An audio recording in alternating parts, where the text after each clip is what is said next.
Hey there everyone, I just got back from the movies and I am looking forward to sharing my review of X-Men First Class with you. Give me a minute, I'm going to call my friend the doctor and see if he can give me a helping hand with this review. And let's go ahead and do the credits while I do that.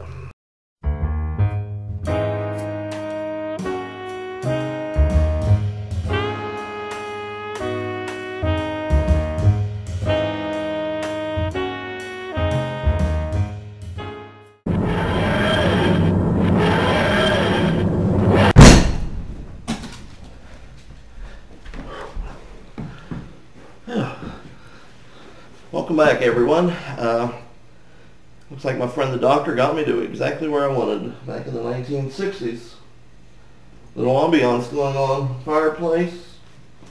He's got me in the 60s threads and even a martini here. That's pretty groovy. So let me make a toast to all my Facebook friends, family out there watching on YouTube, and cheers. Whew. Martinis are definitely not my drink.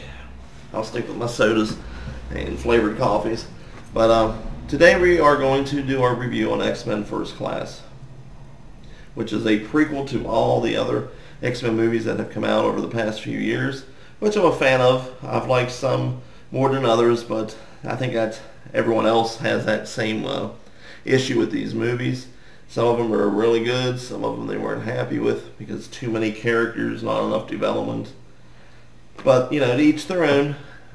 This movie definitely is either the second best or a tie for first. I went to see it earlier and I really enjoyed it. Michael Fassbender plays Eric Lehnsherr, or the Magneto in the future, and James McAvoy plays Charles Xavier. This movie mostly revolves around these two, with other characters filling in smaller subplots during the movie. A lot of people have said Michael Fassbender was really the strongest out of the two, but I think they both did an amazing job. They really play well against each other. You get to see their friendship form and then their differing ideas leading them down the path to what we know occurs later in the future.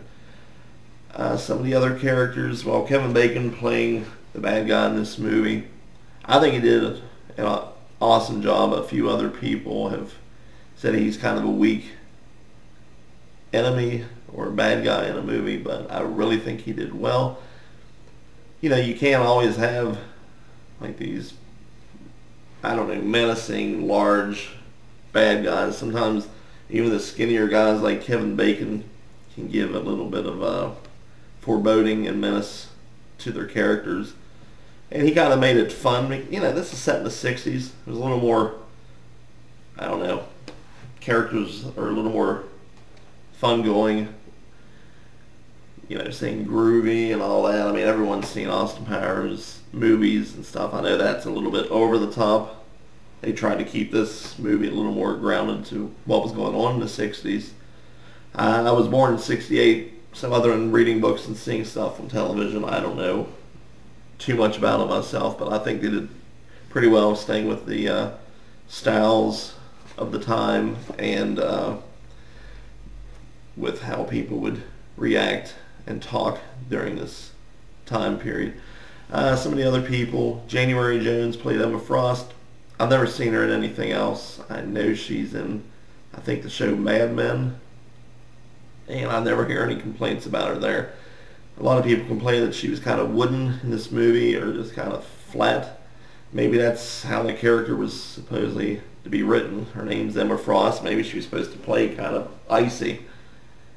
Hank McCoy, or Beast, he's one of my other favorite characters other than Wolverine, played by Nicholas Hoult, or Hout. I'm not sure how to say his last name, but he did a great job. I liked how they fleshed out his character. There are a few cameos in the movie, two that I know of. I may have missed some. There is no clip at the end of the credits, so do not sit around and wait to the end of the credits. A lot of people have said they've waited to the end of the credits. expecting something and they did not see it. So don't waste your time. Right when the movie ends, it ends.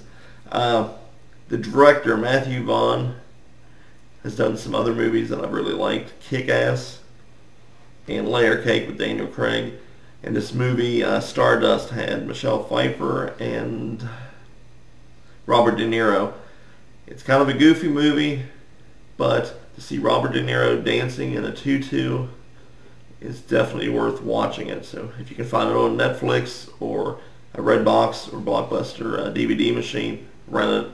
It's a very funny movie, a little odd, but it's a fun movie. So overall, I loved X-Men First Class. I would definitely recommend it to anyone that's liked the other movies. If you don't know some of the characters, look them up online, and please enjoy. So I got to get going. I'm being waved down by the doctor, so I will definitely say I'll give X-Men First Class 5 martinis out of 5, which I think my friend Tony Northrup and Richard Purnell have kind of agreed in their written reviews. Carter Friend doesn't care for an X-Men universe very well, so he wasn't quite as impressed with the movie, but I think he still enjoyed it, but he had some valid points for why he didn't like it himself. So at the end in the credits, I have their links to their various sites. So if you have a chance, please check them out. And until next week, I got to get going. It's been groovy.